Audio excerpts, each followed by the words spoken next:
student during the day, Gusta at night, Bona. It's all about balancing. It's really all about balance. And if you're an Nsfas student, listen very carefully.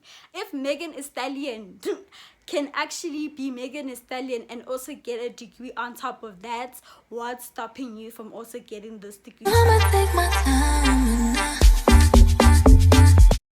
Hi guys, I'm Sunshine and welcome to my channel. I really hope you guys enjoyed here today. Today's video is for my first year students. I'll be giving you guys some university advice on Nsfas, the registration process, accommodation, relationships and friends at uni, as well as how to balance your social life with your academics in university. Without further ado, let's get right into this video.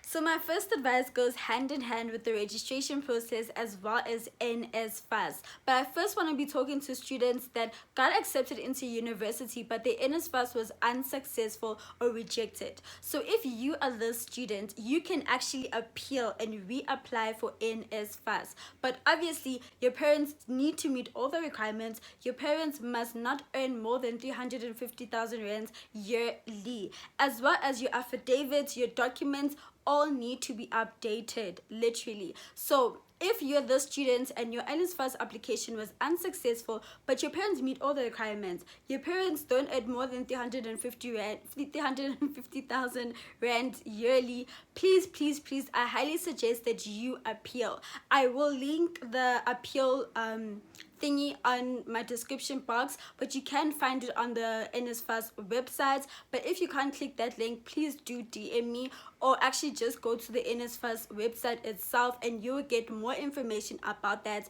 And also, the reason why I'm talking about this is because my friend last year was actually she actually got rejected by Nsfas, but when she appealed, let me tell you, Nsfas looked into her case. Nsfas actually did actually fund her for last year and this year. So it's also possible for you to actually be funded by Nsfas even though you were rejected the first time round. So please just make sure that all your documents are good, your affidavits, your parents' forms are good and they're up to date, and make sure that they're clear. When you're taking these pictures of your ID numbers, be clear for it. Literally take clear pictures so Nsfas can see that, okay, this is actually this person. Because you can actually be rejected for the most smallest mistake that you did, or even if you submitted a document that was 10 years ago and they wanted a recent statement of your parents' allowance. Please, I beg you, make sure that all your documents are up to date and up to par, you know. And then yeah.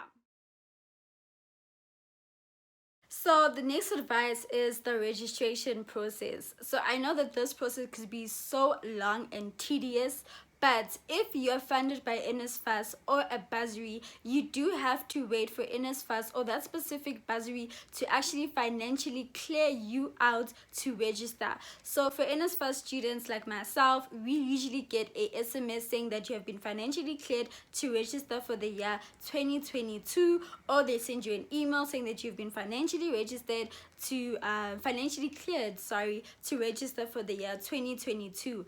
But if you're an Nsfas student and you haven't gotten this email, and when you apply it says that your credit is too small, please do look down in the description box, because I do have a UWC link where that you can actually apply for financial clearance. So it doesn't put you in trouble or anything like that. It's basically they just take that list of students and they take it straight to Nsfas, and then Nsfas sees that, oh shit, they have to actually pay for registration for these students, and then you literally get your confirmation after 2 days of applying. You get maybe like 1 or 2 days after applying, you do get your SMS saying that now you can register, or sometimes, like, if they could stretch it, they could do it like 4 days after, like saying now you can actually register and apply for this year and apply for all your modules and stuff like that. So yeah, do wait for actually to be financially cleared for Nsfas or the specific bursary. But if your parents are paying for your application or anything like that, or your fees, I think you're good to go, because the only thing you just have to wait for is for like the university, for it to reflect on the university side that your parents did pay for your registration.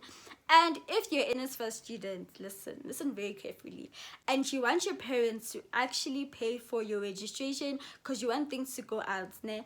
Listen, Nsfas will not pay you back that money. Nsfas will not.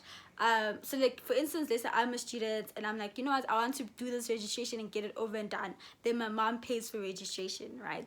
My mom is never gonna see that money ever again in her life, because why? Nsfas is not gonna pay her back. Nsfas is not gonna give my mom her money back. It's not gonna do that.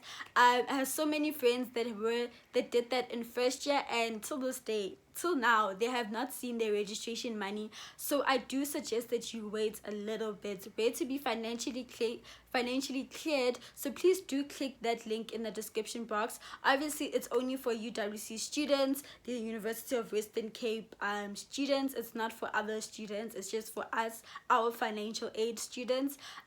So yeah, I really do advise you to click that link and get financially cleared so you can register for this year. So now we can talk about accommodation. So if you're a first year student and you applied for the university res, you are most likely going to be put in a double room. So all first years are in double rooms. There's no first year that's in a single room unless you're either at COVAX or a private accommodation. All first years are in a double room, sorry. That basically means that you're gonna have a roommate. And majority of the time the roommate is either someone from your class, someone from your faculty, someone that is sharing a few modules with you. So the university does try to pick someone that shares similar things to you, either the same modules, either is in the same class, or either is in the same faculty. So you actually have an advantage because you can actually use her or him as a study buddy, because you guys can relate to certain modules, or you even in the same class sometimes. But if you don't like sharing and you like your personal space, you can actually apply for private accommodation.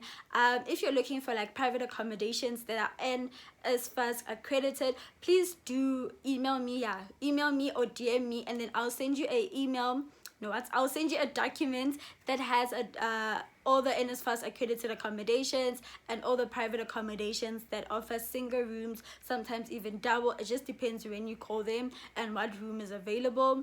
And then also, if you want a single room but on campus, there is COVAX. So COVAX has single rooms for first years, but obviously it is a little bit expensive. But if your parents can afford, then why not stay at a single room? You can probably go ahead and apply right now. They probably will answer you.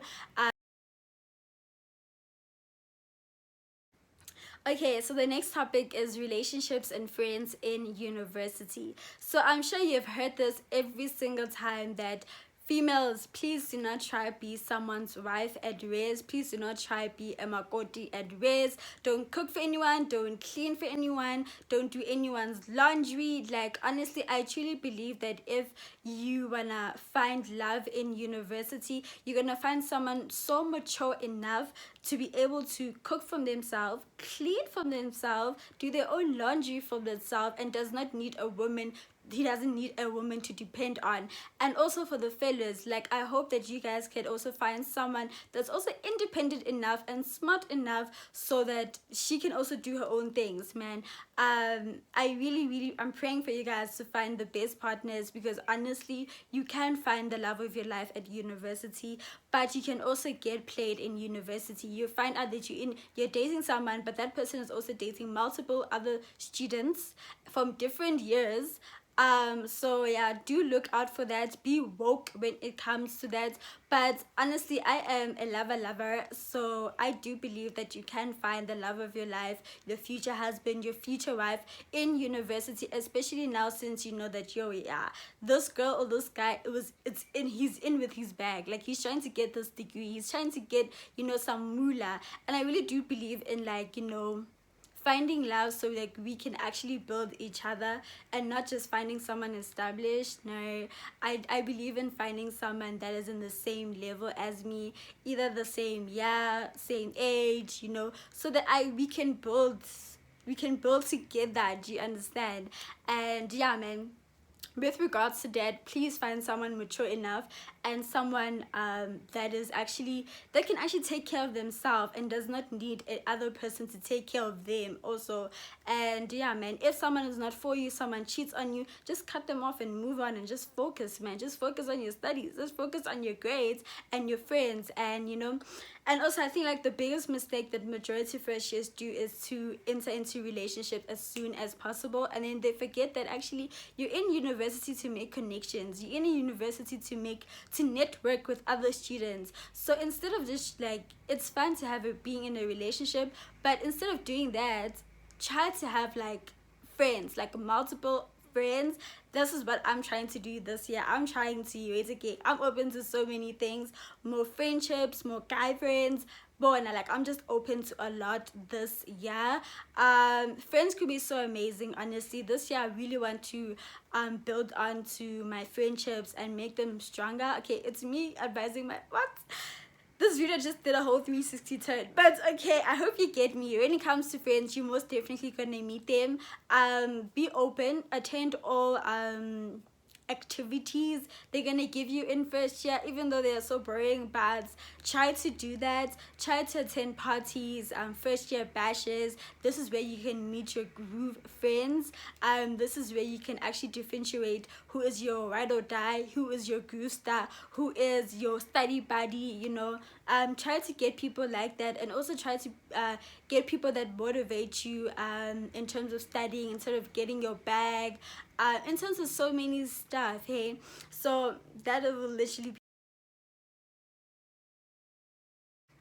Okay, so now we can talk about res life. So basically res life is basically the you living at university or you living in accommodation. So it's just basically that. So my best advice in terms of cooking and everything is that if you actually saw my vlogs, you would have seen Gutimina. I bought these kafdins from Pep, and I did meal preps. So basically, let's say if I cook today, I'm gonna make sure that I cook for 3 days. So I'll meal prep my food, even though sometimes it gets a little bit boring, I won't lie. Sometimes I do get a little bit tempted to buy fast food, even though I know there's food in the fridge, but it kind of did work for me. But you get a little bit bored, 100%. But it really did work for me in terms of financial wise, hence I was able to save so much money at the end of the year with just a Nsfas allowance. Can you just believe that? I'm so proud of myself.